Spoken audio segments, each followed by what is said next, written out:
Praise the Lord.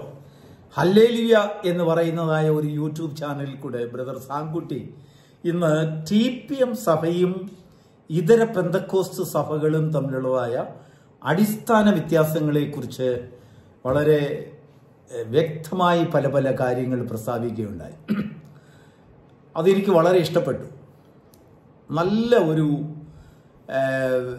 അനേകം കാര്യങ്ങൾ നമുക്ക് പഠിക്കുവാനും ഗ്രഹിക്കുവാനും ചിന്തിക്കേണ്ടതുമായ പല വിഷയങ്ങൾ ഉൾപ്പെടുത്തിക്കൊണ്ടാണ് താൻ അതിനെയൊക്കെ സമർത്ഥിച്ചത്.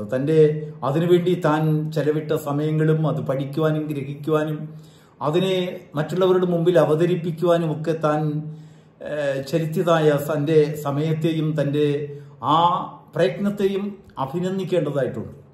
അതുതന്നെയല്ല, ബ്രദർ സാങ്കുട്ടിയെ എനിക്ക് നേരിട്ട് അറിയില്ല, പക്ഷെങ്കിൽ ഞങ്ങൾ തമ്മിൽ ഇതുവരെയും നേരിട്ട് സംസാരിച്ചിട്ടില്ല. പക്ഷെങ്കിൽ അദ്ദേഹത്തിൻ്റെ പല വാക്കുകളും പല കാര്യങ്ങളെക്കുറിച്ചുള്ളതായ അനേക വീഡിയോകൾ ഞാൻ കാണാറുണ്ട്. അതിലൊക്കെ എനിക്ക് ഭയങ്കര മതിപ്പുണ്ട്. അദ്ദേഹത്തെക്കുറിച്ച് വളരെയധികം ജ്ഞാനത്തോടെയും വിവേകത്തോടെയും ഒരു കാര്യം നന്നായിട്ട് പഠിച്ചതിന് ശേഷമാണ് താൻ അതൊക്കെ പറയുന്നത്. കാരണം ഒരു ചോദ്യം വന്നാൽ അതിന് ഉത്തരം പറയുവാൻ താൻ ഒരുക്കപ്പെട്ടിട്ടുണ്ടെന്നും കൂടെ ഞാൻ മനസ്സിലാക്കുന്നു.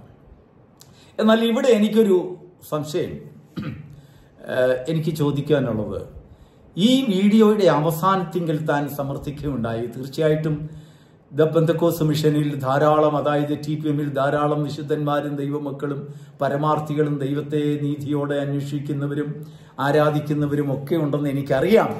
എങ്കിലും ഞാൻ ഇത് തമ്മിലുള്ളതായ വ്യത്യാസങ്ങളൊന്ന് എടുത്തു കാണിച്ചെന്നേ ഉള്ളൂ എന്ന് പറഞ്ഞുകൊണ്ട് വളരെ ബുദ്ധിയോടുകൂടെ അത് കൺക്ലൂഡ് ചെയ്തത് കണ്ടപ്പോൾ എനിക്ക് ബ്രദർ സാങ്കുട്ടിയോട് 2-3 കാര്യങ്ങൾ ചോദിക്കണം എന്നെനിക്ക് തോന്നി. ദൈവത്തിന് സ്തോത്രം. അപ്പോൾ ഇത്രയും കാര്യങ്ങൾ വളരെ ബുദ്ധിയോടെ അക്കമിട്ട് വ്യത്യാസങ്ങൾ കൽപ്പിച്ചു. ഒടുവിൽ ഈ വ്യത്യാസങ്ങൾ ഞാൻ പറഞ്ഞെന്നേ ഉള്ളൂ എന്ന് താൻ ആ വീഡിയോ അവസാനിക്കുമ്പോൾ എനിക്കൊരു ചോദ്യം തന്നോട്, ബ്രദർ സാങ്കുട്ടി ഏത് വ്യത്യാസത്തിലാണ് കാണുന്നത്, അല്ലെങ്കിൽ നിങ്ങൾ ഏത് ഉപദേശത്തിലാണ് വിശ്വസിക്കുന്നത്? അത് പറഞ്ഞില്ലല്ലോ. അല്ലെങ്കിൽ ഇന്ന ഉപദേശങ്ങൾ IPCയിൽ പറയുന്നു, പാസ്റ്റർ K. അബ്രഹാം സാർ പറയുന്നു, പാസ്റ്റർ TG ഉമ്മച്ചൻ പറയുന്നു, അല്ലെങ്കിൽ അവർ പറഞ്ഞു, പാസ്റ്റർ പോൾ പറഞ്ഞു, പാസ്റ്റർ ആൽവിൻ പറഞ്ഞു, ഇന്നവർ പറഞ്ഞു എന്നൊക്കെ അക്കമിട്ട് പറഞ്ഞല്ലോ. അതെല്ലാം അവിടെ ഇരിക്കട്ടെ. നിങ്ങൾ ഏതിൽ വിശ്വസിക്കുന്നു? നിങ്ങളുടെ വിശ്വാസം എന്താണ്? കർത്താവിന്റെ വരവിനെ കുറിച്ച് നിങ്ങൾ പ്രത്യാശിക്കുന്ന ഏത് രീതിയിലാണ്?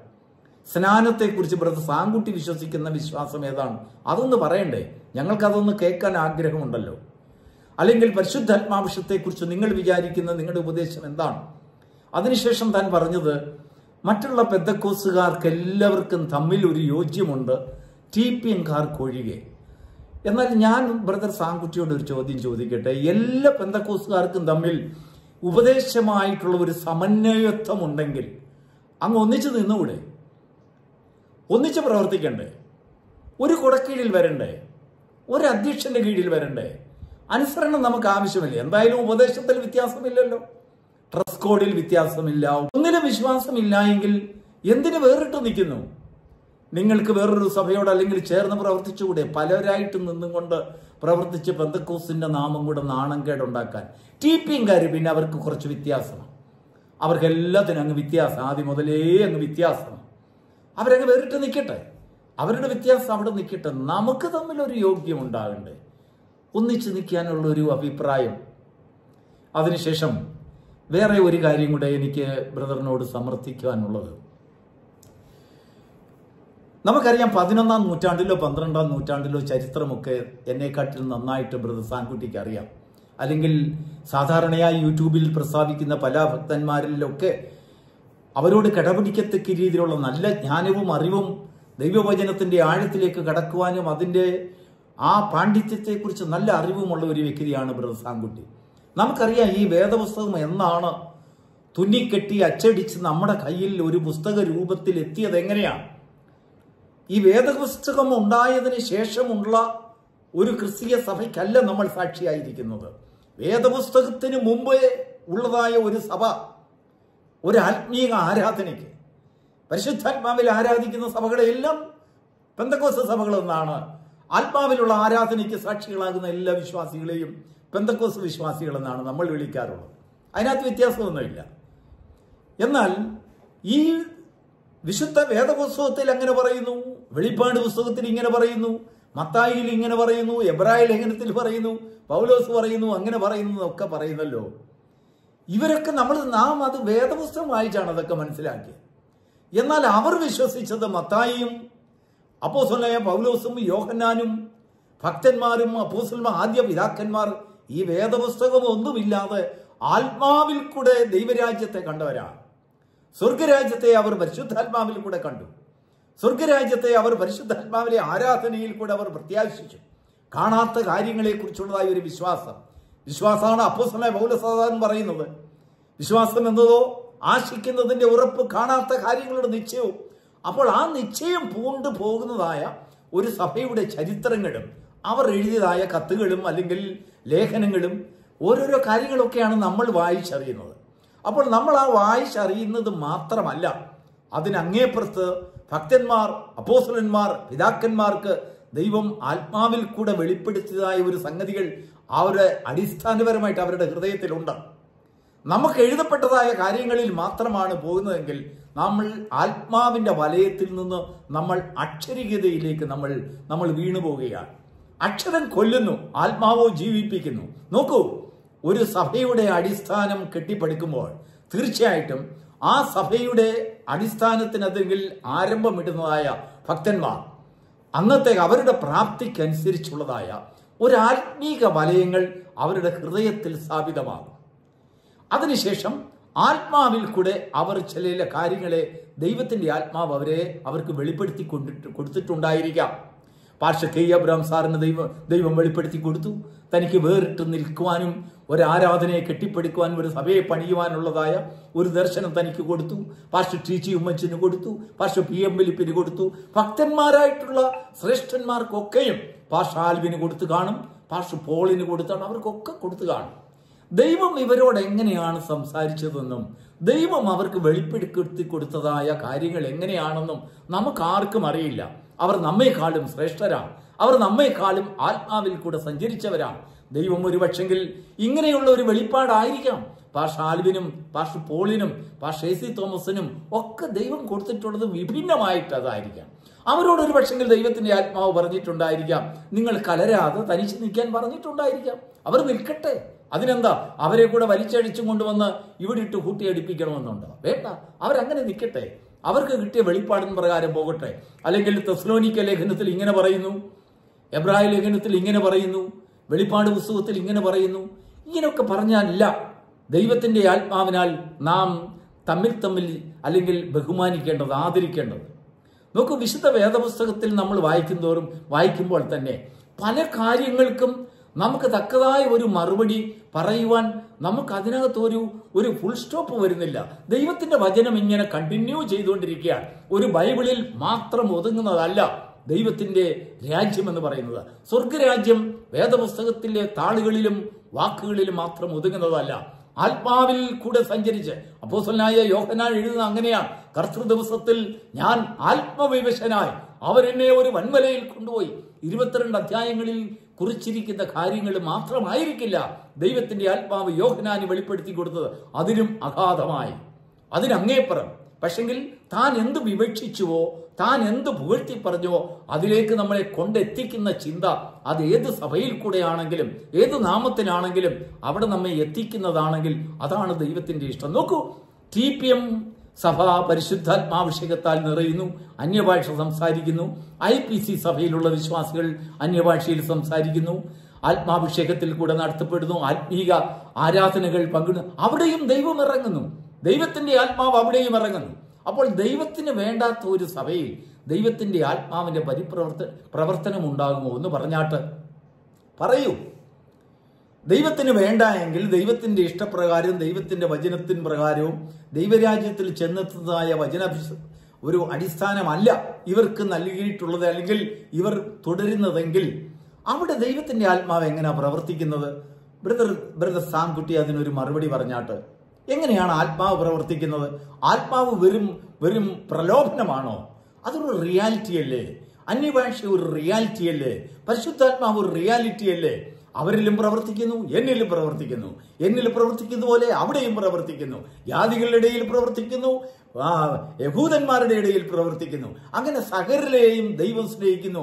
ഒരു ജഡവും നശിച്ചു പോകാതെ ദൈവസന്നിധിയിൽ എത്തിക്കേണ്ടതിന് വേണ്ടി അവരെല്ലാം ദൈവത്തിന്റെ ആത്മാവ് വളരെ ശുഷ്കാന്തിയോടുകൂടെ പ്രവർത്തിക്കുന്നുണ്ട്. നമുക്കറിയാത്ത തലത്തിൽ, നമുക്കറിയാത്ത തട്ടത്തിൽ, നമുക്കറിയാത്ത വിധത്തിൽ ദൈവം തന്നെ സ്നേഹിക്കുന്നവർക്ക് വേണ്ടി ഒരുക്കിയിട്ടുള്ളത് കണ്ണ് കണ്ടിട്ടില്ല.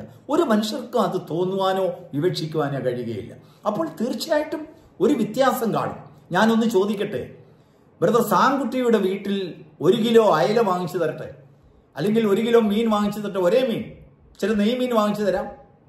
അതിനുശേഷം നിങ്ങൾ ഇടുന്നതായ പുളിയും എരിയും അതിൻ്റെ അനുസരിച്ചുള്ളതായ നിങ്ങളുടെ കുടുംബത്തിൽ എങ്ങനെയാണ് കറി വയ്ക്കുന്നത് വെച്ചാൽ വളരെ മനോഹരമായിട്ട് കറി വെച്ചാട്ട് അതേ മീൻ തന്നെ 2 കിലോ വാങ്ങിച്ച് 1 കിലോ നിങ്ങൾ എടുക്കൂ, 1 കിലോ എൻ്റെ വീട്ടിൽ കൊണ്ടുവരൂ. എൻ്റെ വീട്ടിൽ വെക്കുന്നതായ കറിയും നിങ്ങളുടെ വീട്ടിൽ വെക്കുന്ന കറിയും തമ്മിൽ വ്യത്യാസമുണ്ട്. തീർച്ചയായിട്ടും വ്യത്യാസം കാണും. അതുപോലെ തന്നെ നിങ്ങൾ പറഞ്ഞില്ലേ, ബ്രദർ പറഞ്ഞില്ലേ, പാസ്റ്റർ പോളും പാസ്റ്റർ ആൽവിനും ഒക്കെ വിവിധ മതസ്ഥരിൽ നിന്ന് അല്ലെങ്കിൽ വിവിധ വിഭാഗത്തിൽ നിന്ന് വന്നപ്പോൾ അവിടുത്തെ ചില വിശ്വാസങ്ങളും കൊണ്ട് നമ്മളൊക്കെ അങ്ങനെയൊക്കെ കൊണ്ടുവന്നു. നമ്മുടെ കുടുംബത്തിലെ പാരമ്പര്യങ്ങളൊക്കെ നമ്മൾ കൊണ്ടുവന്നു. നമ്മൾ ആരും ക്രിസ്ത്യാനികളായിട്ട് ജനിച്ചവരല്ല. നമ്മളെല്ലാം ഹിന്ദു ബാക്ക്ഗ്രൗണ്ടിൽ ഉണ്ടായിരുന്ന, നമ്മളെല്ലാം Indian, we are Indians, we were Hindus once upon a time. ഹിന്ദുക്കളും മറ്റുള്ള ജാതികളിൽ നിന്നാണ് നമ്മൾ വന്നിട്ടുള്ളത്. അപ്പം നമ്മൾ അവിടുന്ന് ഒക്കെ ഒരുപാട് കാര്യങ്ങൾ നമ്മളിപ്പോൾ ഇവിടെ കൊണ്ടുവന്നിട്ടുണ്ട്. വീട്ടു പ്രാർത്ഥന കൊണ്ടുവന്നിട്ടുണ്ട്, അല്ലെങ്കിൽ അടിസ്ഥാന വിടൽ കൊണ്ടുവന്ന കട്ടള നാട്ടിൽ കൊണ്ടുവന്നിട്ടുണ്ട്, അല്ലെങ്കിൽ വീട് കയറി താമസം കൊണ്ടുവന്നിട്ടുണ്ട്, തീ കത്തിക്ക് കൊണ്ടുവന്നിട്ടുണ്ട്, കല്യാണത്തിന്റെ ഓരോരോ കാര്യങ്ങളിൽ കൊണ്ടുവന്നിട്ടുണ്ട്, ആചാരങ്ങൾ കൊണ്ടുവന്നിട്ടുണ്ട്, പ്രാർത്ഥനയുടെ വിധങ്ങൾ കൊണ്ടുവന്നിട്ടുണ്ട്, സംസ്കാര ശൈലി കൊണ്ടുവന്നിട്ടുണ്ട്. ഇതെല്ലാം നമ്മൾ ഇമ്പോർട്ട് ചെയ്തതാ. നമ്മൾ ആരും ജെറുസലേമിൽ നിന്ന് കൊണ്ടുവന്നതല്ല. നമ്മുടെ സമൂഹത്തിൽ നിന്ന് നമ്മൾ എന്താ ആചരിച്ചു വന്നോ അതൊക്കെ നമ്മൾ കുറേശ്ശെ ഇങ്ങോട്ട് കൊണ്ടുവന്നേ. വസ്ത്രരാജ്യം നമ്മളിപ്പോൾ ബ്രദർ സാൻകുട്ടി ഇട്ടിരിക്കുന്നതായ പാന്റും ഷർട്ടും, that is not an Indian shirt, that is British വേഷമാ. അത് നമ്മൾ ഇമ്പോർട്ട് ചെയ്തതാ. നമ്മളത് കൊണ്ടുവന്ന, നമ്മുടെ വേഷം വേറെയായിരുന്നു. നമ്മളത് വേണ്ടെന്ന് പറഞ്ഞു, നമ്മൾ ഇഷ്ടപ്പെട്ട് നമ്മൾ കൊണ്ടുവന്നു. ഞാനിപ്പോൾ ഈ ഷർട്ട് ഇട്ടിരിക്കുന്നില്ലേ, ഇതൊരു ഇന്ത്യൻ വേഷമല്ല, ഇതൊരു ബ്രിട്ടീഷ്, ഒരു ഇംഗ്ലീഷ് സ്റ്റൈലാണ്. ഇന്ത്യൻ വേഷം വേറെയായിരുന്നു.